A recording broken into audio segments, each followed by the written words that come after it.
అందరికీ వందనాలండి. ప్రార్థన చేద్దాము. తండ్రి, మీకు కృతజ్ఞతలు. సాయంకాల సమయం మీ వర్తమానం ఇవ్వాలని మేము సిద్ధపడి మీ వర్తమానం ఇస్తున్నాం. మీ వర్తమానం ఇస్తుండగా వినేవారు, వర్తమానం ఇస్తున్న నాకు వినేవారికి జ్ఞానం ఇవ్వండి. మీ యందు భయభక్తులు కలిగి మేము జీవించడానికి సహాయం చేయమని ఈ అవకాశం కల్పించిన విధానం బట్టి కూడా వందనాలు చెల్లిస్తూ కృతజ్ఞతలు తెలియజేసుకుంటాం. యేసు ప్రభు పేరట ఏడుస్తున్నాం తండ్రి. ఆమేన్. ప్రియమైన సోదరి సోదరులారా,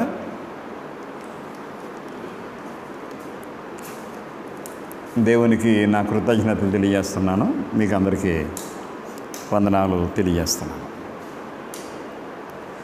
దేవుడు ఆయన ప్రపంచ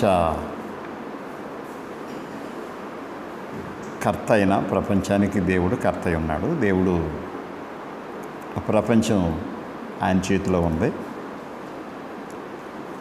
ప్రపంచాన్ని ఆయన హ్యాండిల్ చేస్తున్నాడు, నడిపిస్తున్నాడు. ఆయన ప్రపంచం అన్నీ దేవుని చేతిలో ఉన్నాయి. ప్రపంచమంతా దేవుని చేతిలో ఉంది. ప్రపంచమంతా దేవుని చేతిలో నడుస్తుంది. ఎంతో భూమి ఉంది, ఎంతో ఆకాశం ఉంది. పెద్ద ఆకాశం, పెద్ద భూమి, పెద్ద సముద్రం, వాటిలో ఉన్న సమస్తం అన్నిటిని నడిపించే ఆయన సృష్టికర్త. సోదరి సోదరులారా, ఆయన ఆధీనంలో, ఆయన అండర్లో, ప్రపంచం అంతా ఆయన అండర్లో ఉంది. మొత్తం అంతా ఆయన అండర్లో ఉంది. గాలి ఆయన అండర్లో ఉంది. గాలిని మానవుడు అదుపు చేయలేడు, నీటిని అదుపు చేయలేడు. ఆకాశం జరుగుతున్నటువంటి కొన్నిటిని మనిషి అదుపు చేయలేడు. మనిషి జ్ఞానం అంతంత మాత్రమే, అది కొద్దిపాటిదే. కానీ ఇక్కడ మనం అందరం కలిసి ఒక బ్రహ్మాండమైన ఆలోచన చెయ్యాలి. దేవునికి భయపడటం, దేవునికి భయపడటం. మనిషి దేవునికి భయపడాలి. ఎందుకంటే ప్రపంచమంతా ఆయన చేతిలో ఉంది కాబట్టి. ప్రపంచమంతా ఆయన చేతిలో ఉంది కాబట్టి. మీకు అర్థమవుతుందో లేదో, ప్రపంచమంతా ఆయన చేతిలో ఉంది కాబట్టి దేవునికి భయపడటం నేర్చుకోవాలి. మనిషి దేవునికి భయపడాలి. అన్నిటికీ భయపడుతున్నాం.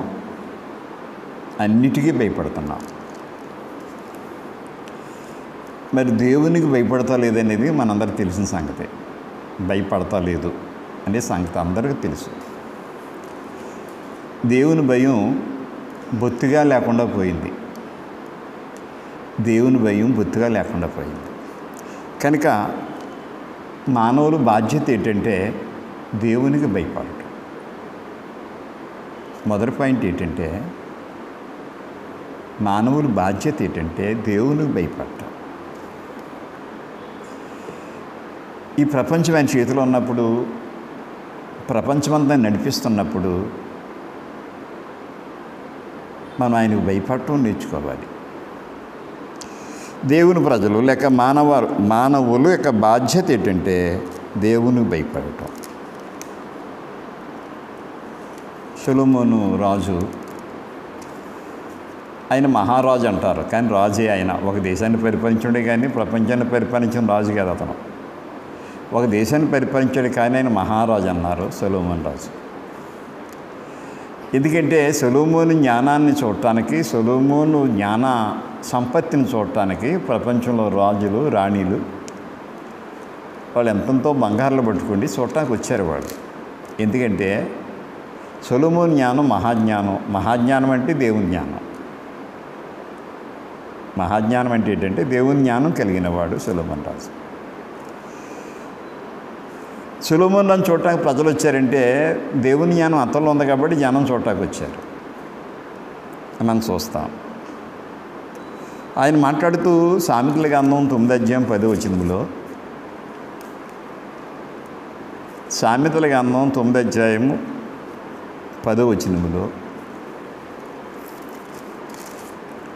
సామెతల గ్రంథం 9:10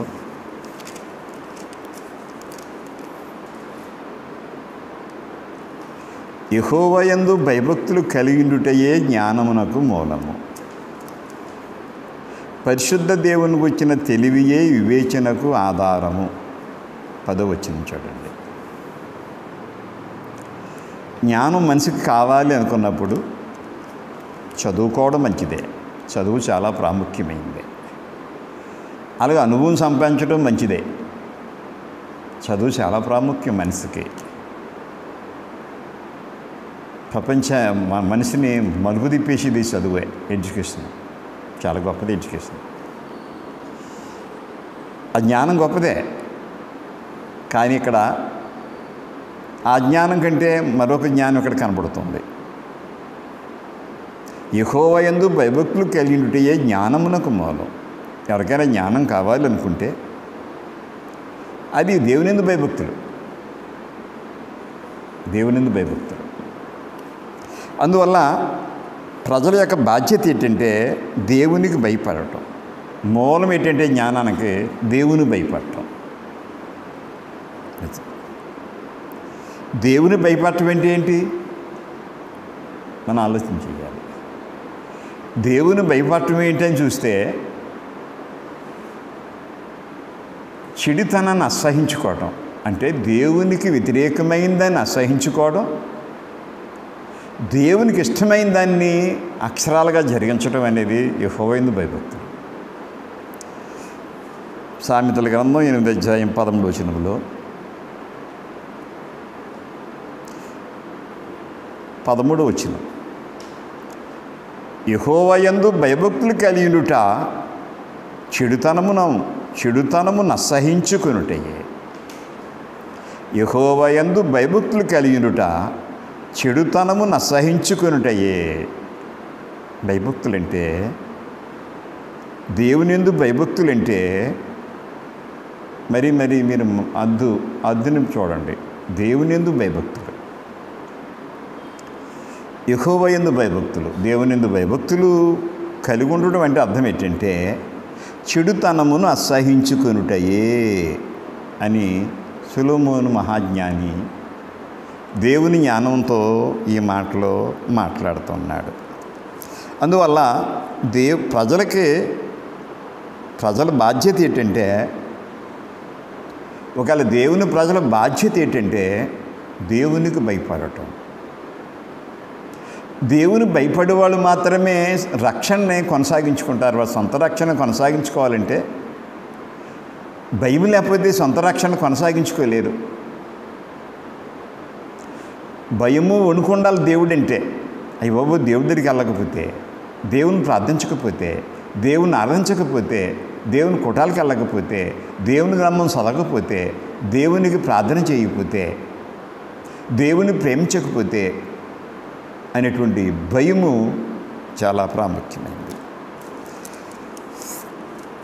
సొంత రక్షణ, మన సొంత రక్షణ కొనసాగించుకోవాలి అంటే అది ఎవరు కొనసాగించుకోగలరంటే దేవుని యందు భయభక్తులు కలిగిన వాళ్ళు మాత్రమే దాన్ని కొనసాగించుకోగలరని ఫిలిప్పీ పత్రిక 2:12 ఫిలిప్పీ పత్రిక 2:12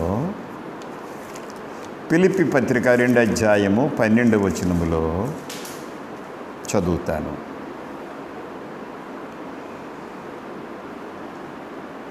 భయముతోనూ 4వ లైన్లో భయముతోనూ వణుకుతోనూ మీ సొంత రక్షణను కొనసాగించుకొనుడి అని చెప్తూ ఉన్నాడు ఫిలిప్పీలో ఉన్నటువంటి క్రైస్తవ సోదరులతో.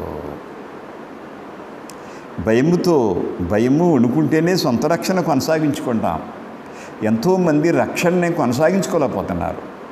ఎంతోమంది అంటే చెప్పాలంటే ఎంతమంది అంటే 100కి 100 పాళ్ళు కూడా రక్షణ కొనసాగించగలకపోతున్నారు. ఏంటి కారణం అంటే భయం లేకపోవటం, దేవునియందు భయం లేకపోవటం. ఒకవేళ భయభక్తులు ఉన్నా అది నటనగా మారిపోవటం, నటించటం, నటన చేయడం దేవునియందు భయభక్తులు అంటే. దేవుని సేవకులు గౌరవించడం నటన అన్నట్టు ఉంటుంది, దేవుని భయపడటం అంటే నటన అన్నట్టు ఉంటుంది.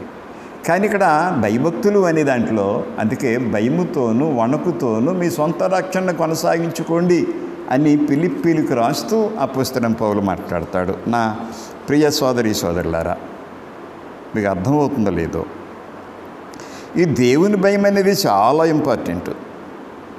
దేవుని భయం కలిగిన వారే ఎవరికైనా ఏదైనా జవాబు చెప్పాలని, ఎవరితో మాట్లాడాలన్నా సాత్వికంతో మాట్లాడతారండి. సాత్వికంతో మాట్లాడటం అంటే దేవుని భయం ఉన్న వాళ్ళే సాత్వికంతో మాట్లాడతాడు. సాత్వికం లేని వాళ్ళు దురుసుగా మాట్లాడతారు. అంటే వాళ్ళకి భయభక్తి లేని వాళ్ళు దురుసుగా మాట్లాడతారు, గర్వంగా మాట్లాడతారు, అహంకారంగా మాట్లాడతారు, లెక్కలేనితనంగా నిర్లక్ష్యంగా మాట్లాడతారు. కానీ భయభక్తులు ఉన్న వాళ్ళు ఎలా మాట్లాడతారంటే సాత్వికంతో మాట్లాడతారు. ఏది మాట్లాడినా సాత్వికంతో తూకం వేసి మాట్లాడినప్పుడు తూకం వేసి మాట్లాడాలి ప్రతి మాటనే. ఎదటి వాళ్ళు మాట్లాడేటప్పుడు నేను మాట్లాడే మాటలు ఎదటి వాడిని బాధ పెడుతున్నాయా, ఎదటి వాడికి మేలు కలిగిస్తున్నాయా, ఎదటి వాడిని రక్షించేటట్టుకున్నాయా, నా ప్రేమ వాళ్ళు కనపడుతుందా నా ఎదుటి వాళ్ళకి అనేటువంటి భావంతో అది ఎవరు చేయగలరంటే భయభక్తులు కలిగిన వాళ్ళు. పేతురు రాసిన మొదటి పత్రిక 3:15 పేతురు మొదటి పత్రిక 3:15 ఎవరు సాత్వికంతో జవాబు చెప్తారు? ఈరోజు చెప్పాలంటే ఎవరు కూడా సాత్వికం లేకుండా ఉన్నారు. పదలో సాత్వికం లేదు. అయ్యో నేను భార్యని, నా భర్తకి సాత్వికం కలిగి ఉండాలి. అయ్యో నాకంటే పెద్దవాళ్ళు, నేను సాత్వికం కలిగి ఉండాలి. దేవునికి సాత్వికం కలిగి ఉండాలి. ఎవరైనా ప్రశ్న అడిగితే జవాబు చెప్పడానికి సాత్వికం కలిగి ఉండాలి అనేటువంటి ఈ రోజున మనం చూస్తున్నాం. లేదది బతికపోయింది మనుషుల్లో నుంచి. ఇదంతా కంప్యూటర్ యుగం అంటున్నారు. కాదు, కంప్యూటర్ మనం ఉపయోగించుకోవడానికి యుగం కంప్యూటర్ కాదు. కంప్యూటర్ కడవరకు ఉండదు. కంప్యూటర్ మారిపోతున్నాయి. కంప్యూటర్ కూడా మారిపోతుంది కొంత. మొట్టమొదటి తోలుబొమ్మలు వచ్చాయి, మారిపోయాయి. అరికథలు వచ్చాయి, మారిపోయాయి. బుర్రకథలు వచ్చాయి, మారిపోయాయి. నాటకాలు వచ్చాయి, మారిపోయాయి. సినిమాలు వచ్చాయి, మారిపోయాయి. సీరియల్ వస్తున్నాయి, మారిపోయాయి. సీరియల్ కూడా మారిపోయింది అప్పుడేని. ఇప్పుడు సీరియల్ కూడా చూసేవాళ్ళు లేరు, సినిమా చూసేవాళ్ళు లేరు, మారిపోయారు అంతా. ఇప్పుడు రేడియో వాళ్ళు ఎవరు లేరు, సినిమాలు చూసేవాళ్ళు లేరు. ఇప్పుడు సినిమా హాల్కి వెళ్ళి సినిమా చూసేవాళ్ళు లేరు. మారిపోతుంది. కంప్యూటర్ కూడా మారిపోవచ్చు. చాలామంది ఏమంటున్నారంటే పిల్లలు బాగా మాట్లాడుతుంటే కంప్యూటర్ ఇవ్వమంటున్నారు. కాదు, మన ఇళ్లలో మనం చేసే శాస్త్రంలో వాడికి పట్టుకుంటున్నాడు. మనం మాట్లాడే మాటలు పట్టుకుంటున్నారు, కంప్యూటర్ నుంచి పట్టుకోవట్లేదు వాళ్ళు. కంప్యూటర్ ఇవ్వమంటున్నారు. మాట వస్తే కంప్యూటర్ ఇవ్వమన్నారు. కాదు, అది తప్పుడు సిద్ధాంతం. అది చూడండి పేతురు రాసిన మొదటి పత్రిక 3:15 నిర్మలమైన మనస్సాక్షి కలిగిన వారై మీలో ఉన్న నిరీక్షణ గురించి మిమ్మల్ని హేతు అడుగు ప్రతి వానికిని సాత్వికంతోనూ భయముతోనూ సమాధానం చెప్పుటకు ఎల్లప్పుడూ సిద్ధముగా ఉండి మీ హృదయములందు క్రీస్తును ప్రభువుగా ప్రతిష్ఠించుడి. అప్పుడు మీరు దేని విషయమై దుర్మార్గులను దూషింపడతారో దాని విషయమై క్రీస్తునందున్న మీ సత్ప్రవర్తన మీద అపనింద వేయేవారు సిగ్గుపడతారు. నా ప్రియ సోదరులారా, సాత్వికం లేదు. స్వాత్వికులకి సాత్వికం లేకుండా మాట్లాడుతున్నారు. స్వాత్వికులు దూషించి మాట్లాడుతున్నారు. స్వాత్వికులు ఏదో దేశాన్ని దూషిస్తున్నారు, ఒకరిని దూషించి మాట్లాడుతున్నారు స్వాత్వికులు కూడా. అలాంటప్పుడు ప్రపంచం మానవాళ్ళు ఎలా ఉంటుంది? సాత్వికం వాళ్ళకేం తెలుస్తుంది? క్రైస్తువులు కూడా దూషించి మాట్లాడుతున్నారు, హేళనగా మాట్లాడుతున్నారు, అహంకారంగా మాట్లాడుతున్నారు, సాత్వికం లేకుండా మాట్లాడుతున్నారు. అలాంటప్పుడు భయభక్తులు ఎలా ఉంటాయి? సాత్వికం లేకుండా మాట్లాడటము ఎవరిచ్చారు అధికారాలు? ఎవరికన్నా సాత్వికంతో జవాబు చెప్పంటున్నాడు పేతురు గారు, అపోస్తలుడైన పేతురు పరిశుద్ధాత్మతో. హేతువడుగు ప్రతివానికి నీ సాత్వికంతోనూ భయముతోనూ సమాధానం చెప్పుటకు ఎల్లప్పుడూ సిద్ధముగా ఉండి, మనం మాట్లాడేటప్పుడు మన ఏదో పోయినట్టు, మన ఆస్తిని వాడు పట్టుకుపోయినట్టు, మన డబ్బుని ఎత్తుకుపోయినట్టుగా మాట్లాడుతున్నాం మనం. కానీ జవాబు చెప్పేటప్పుడు సాత్వికం కావాలి. స్వాత్వికులకి మరింత సాత్వికులు సాత్వికం లేకుండా ఈరోజు ఎంతోమంది మాట్లాడుతున్నారు. అందరిలాగే మాట్లాడుతున్నారు, అందరిలాగానే అన్ని చేస్తున్నారు. అందరిలాగా అన్ని చేస్తే స్వార్థుడు ఎందుకు అవుతాడు? దైవజనుడు ఎందుకు అవుతాడు? దైవజనుడు చాలా జాగ్రత్తగా ఉండాలి, అతను సాత్వికం కలిగి ఉండాలి. నా ప్రియ సోదరి సోదరులు,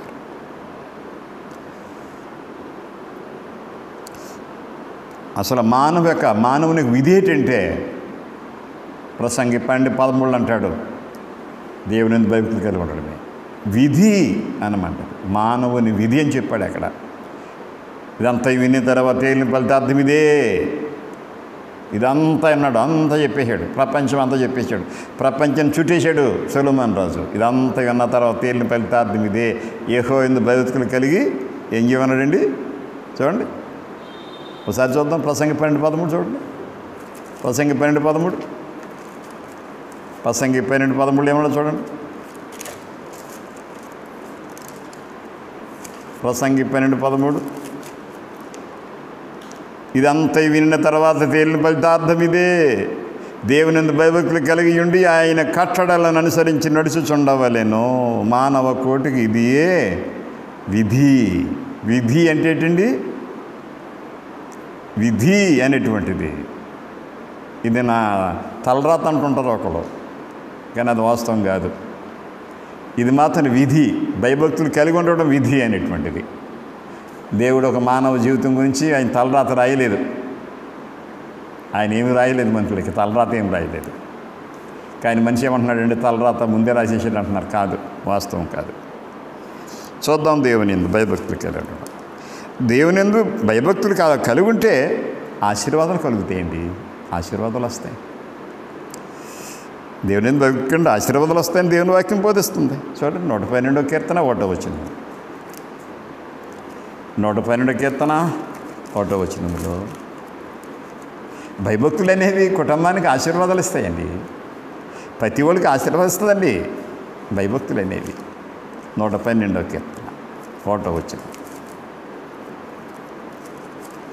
112వ కీర్తన 1వ వచనం. భయభక్తులు యెహోవా యందు భయభక్తులు గలవాడు, ఆయన ఆజ్ఞను బట్టి అధికముగా ఆనందించేవాడు ధన్యుడు. ఏం జరుగుతుంది కింద చెప్పాడు, వాళ్ళ కుటుంబం ఎలా ఉండదు చెప్పాడు. భయభక్తులు కలిగి ఉంటే ఊరికనే కాదండి, దేవుని యందు భయభక్తులు కలిగి ఉంటేనే. ఈ రోజున కుటుంబ వ్యవస్థ ఎందుకు పాడైపోతుంది? కుటుంబ వ్యవస్థ ఎందుకు పాడైపోయింది? ఇప్పుడు కుటుంబ వ్యవస్థ అంతా పాడైపోయింది ప్రపంచంలో. కుటుంబ వ్యవస్థ సంపూర్ణంగా నాశనం అయిపోయింది కదా. ఎందుకు నాశనం అయిపోయింది? దేవుని యందు భయభక్తులు లేకపోవడం. ఆయన ఆజ్ఞనంటే నిర్లక్ష్యం చేయడం, ఆయన భయపడకపోవడం. చూడండి అక్కడ ఏం చెప్తాడు, భయపడేవాళ్ళు ధన్యుడు. ఏంటి ధన్యత? వాని సంతతి వారు భూమి మీద బలవంతులవుతారు. భయభక్తుల వల్ల ఆశీర్వాదాలు వస్తాయి, ఆశీర్వాదాలు వస్తాయి. 112 నుంచి చదువుతున్నాం మనం. వాళ్ళ సంతానం బలవంతులుగా ఉంటారు. నా ప్రియ సోదరి సోదరులారా, భయభక్తులు అంటే ఏదో ఎటకారం అనుకుంటున్నారు అందరూ. కాదు, యథార్థవంతుల వంశపు వారు దీవించబడతారు. భయభక్తులు కలిగినటువంటి ఏంటో తెలిసి అక్కడ ఇస్తున్నాడు. వాళ్ళు యథార్థవంతులే భయభక్తులు కలిగి ఉంటారు. యథార్థవంతులు వంశం వారు దీవించబడతారు. ఎలా దీవించబడతారు? చూడండి, కలిమియు సంపదయు వాని ఇంట ఉండును. ఎవరింట ఉంటుంది? ఎవరైతే దేవుని భయభక్తులు కలిగి ఉంటారో, ఎవరైతే ఆయన ఆజ్ఞను బట్టి ఆనందిస్తారో వారి ఇంట అందరిళ్లలో ఉండదు. సంపాదించడం అంటే అలగొట్టి ఎలగొట్టి అకరాలు చేసి అలా చేసి సంపాదించడం కాదు. దేవుడిచ్చే సంపద కావాలా, దేవుడిచ్చే కలిమి కావాలా. దేవుడిచ్చే కలిమి సంపద ఎక్కడ ఉంటుందంటే వారి ఇంట ఉంటుంది. వారింటి ఎవడంటే యెహోవా భయభక్తులు కలిగిన వాడు ధన్యుడు. వాని నీతి నిత్యము నిలిచును. యథార్థవంతులకు చీకటిలో వెలుగు పుట్టును. వారు కటాక్షమును వాత్సల్యత నీతి గలవారు, దయాళులు, అప్పిచ్చివారును, భాగ్యవంతులు, న్యాయ విమర్శలో వారి వ్యాజ్యం గెలుచును. అటు వారు ఎప్పుడూ కదిలింపబడరు. నీతిమంతులు నిత్యము జ్ఞాపకములో ఉందురు. వాని హృదయము యెహోవాను ఆశ్రయించి స్థిరముగా ఉండును. వాడు దుర్వార్తకు భయపడాడు, జడియడు. వాని మనసు స్థిరముగా ఉండును. తన శత్రువుల విషయమై తన కోరిక నెరవేరు వరకు వాడు భయపడడు. వాడు దాతృత్వము కలిగి బీదలకిచ్చును. వాని నీతి నిత్యము నిలిచును.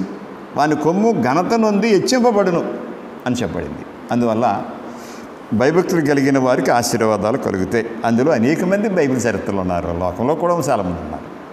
అబ్రహాం లాంటి వాళ్ళు, యోసేపు లాంటి వాళ్ళు, వాళ్ళు ఆశ్రయించబడ్డ జనాంగం, వాళ్ళు ఆశ్రయించబడ్డారు. వాళ్ళు జ్ఞానం ఎరగడం యోసేపుకి ఏమీ అనుభవ జ్ఞానం, రాజకీయ జ్ఞానం ఏమీ లేదు అతనికి. అతను కేవలం యెహోవాని భయభక్తులు గలవాడు మాత్రమే.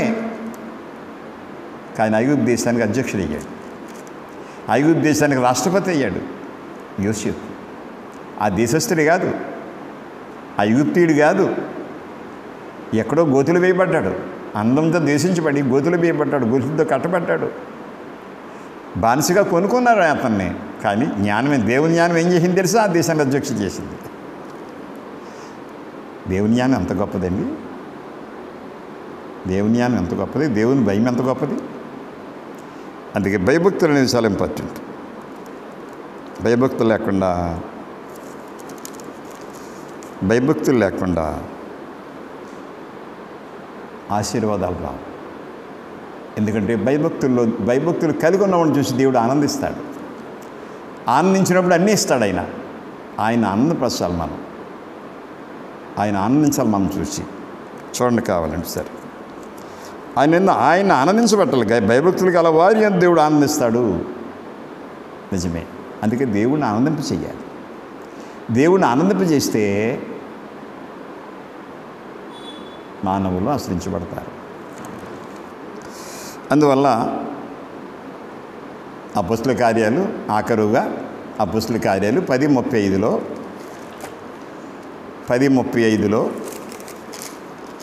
అపొస్తలుల కార్యాలు 10:35లో మాట్లాడుతూ, అది కొన్నేళ్ళ భాగం, అది ప్రతి జనములోనూ ఆయనకు భయపడి నీతిగా నడుచుకుని వారిని ఆయన అంగీకరిస్తాడు. ప్రతి జనం దేవుడు అంగీకరించడానికి ఓ జనం కాదండి, ప్రతి జనం, ఓ జనం కాదు. ఏ జనమైతే ఆయనకు భయపడుతుందో, ఏ జనమైతే నీతిగా నడుచుకుంటుందో ఆయన అంగీకరిస్తాడు. ఆయనకి ఫలానా అయినా అది ఇది ఉండదు. నీకైతే ఉంటుంది, మీకైతే ఉంటాయి, కులాలు ఉంటాయి, వర్గాలు ఉంటాయి, అది ఉంటుంది, తక్కువ ఉంటుంది, ఎక్కువ ఉంటుంది, డబ్బున్న భేదం, డబ్బు లేని భేదం, ఆ భేదం, ఉద్యోగ భేదాలు, ఆ భేదాలు, ఈ భేదాలు ఉంటాయి. దేవుడికి ఆ భేదాలు ఉండవు. ఎవరైతే భయభక్తులు కలిగి ఉంటారో, ఎవరైతే ఆయన నీతి ఎందుకు అనుసరిస్తారో ఆయన అంగీకరిస్తాడు. ప్రియ సోదరి సోదరులారా, అందువల్ల ఈ యొక్క సాయంకాల సమయం, రాత్రి కాలంలో దేవునికి భయపడటం, దేవుని ప్రజలు బాధ్యత ఏంటంటే దేవుని భయపడటం. దేవునికి భయపడే వారి మీదకి ఆశీర్వాదాలు కలుగుతాయి. మీ అందరికి వందనాలు. ప్రార్థన. పరిశుద్ధుడు మహోన్నతుడు దేవా, వందనాలు తెలుస్తున్నాము. మా పాపాలు క్షమించండి, మా దోషాలు క్షమించండి. మీరు చేసిన ఉపకారాలు మేలు బాబు. మీరే ప్రపంచం మీ చేతుల్లో ఉంది, అంతా మీ చేతుల్లో ఉంది బాబు. మానవుడు ఈ ప్రపంచాన్ని వాడి చేతిలో తీసుకోవడానికి ప్రయత్నం చేస్తున్నాడు, కానీ తీసుకోలేడు. ఈ ప్రపంచాన్ని తీసుకునే అంత చేతులు బలమైన వాళ్ళు లేరు, అంత జ్ఞానం లేదు. దేవా, మీ చేతిలో ఉంది ప్రపంచం, కానీ ఈ ప్రపంచాన్ని వాళ్ళ చేతిలో లాక్కోవాలని ప్రపంచాన్ని పాడు చేసేస్తున్నారు.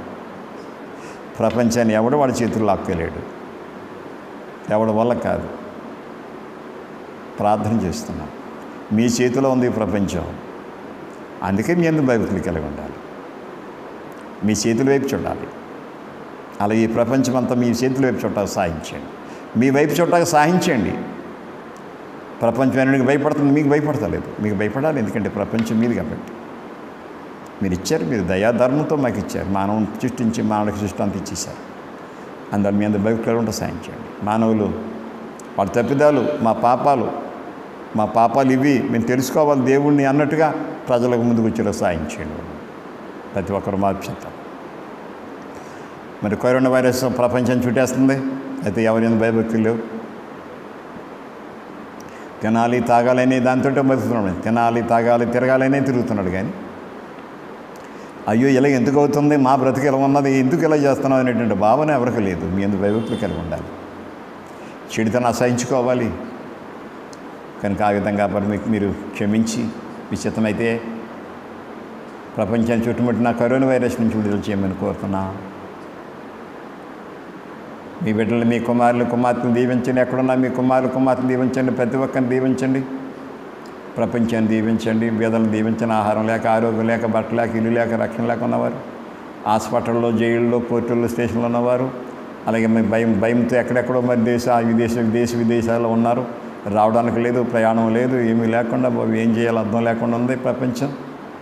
ఏం చేయాలో తెలియలేదు ప్రపంచానికి. మీరు కనికరించండి బాబు ప్రపంచాన్ని. మా బిడ్డలు దీవించండి, దూరం దేశంలో బిడ్డలు దీవించండి, ప్రతి ఒక్కరిని దీవించండి. మాకు ఇచ్చిన అవకాశం బట్టి వందనం చేస్తాం. మాకు ఇచ్చిన భోజనం బట్టి, మాకు ఇచ్చిన అన్నింటి బట్టి కూడా వందనం చెల్లిస్తాం. మాకు చేసిన ఉపకారాలను బట్టి వందనాలు చెల్లిస్తాం. మా బిడ్డల్ని, మా కుటుంబాలు దీవిస్తున్న దాన్ని బట్టి, అలాగే మా గ్రామాన్ని, మా పట్టణాన్ని, మా మండలాన్ని, మా జిల్లాని, మా రాష్ట్రాన్ని, మా దేశాన్ని, ప్రపంచాన్ని అందరినీ కాపాడుతున్న బట్టి కృతజ్ఞతలు. కాపాడండి బాబు, సాయం చేయండి. ముఖ్యంగా కరోనా వైరస్ విడుదల చేయండి. అలాగే కరోనా వైరస్ కంటే కూడా ఎక్కువగా మానవుడు చెడుతనంతో నిండిపోయాడు. కరోనా వైరస్ కంటే భయంకరంగా ఉన్నాడు మనిషి. దాని నుంచి భయపడ్డారు. సాయం చేయమని, రాత్రి కాలంలో మళ్ళీ తిరిగి మా ఇంటికి వెళ్తుండగా మాకు స్వతంత్రం కలిగి చేయమని, మాకు అనుగ్రహించి అన్నింటి కూడా వందనాలు చెల్లిస్తూ మా బిడ్డలను, మా కుటుంబాలు దీవించి ఆశ్రయించమని ప్రార్థన యేసుక్రీస్తు ప్రభువు పేరట ఏడుస్తున్నాం తండ్రి. ఆమేన్.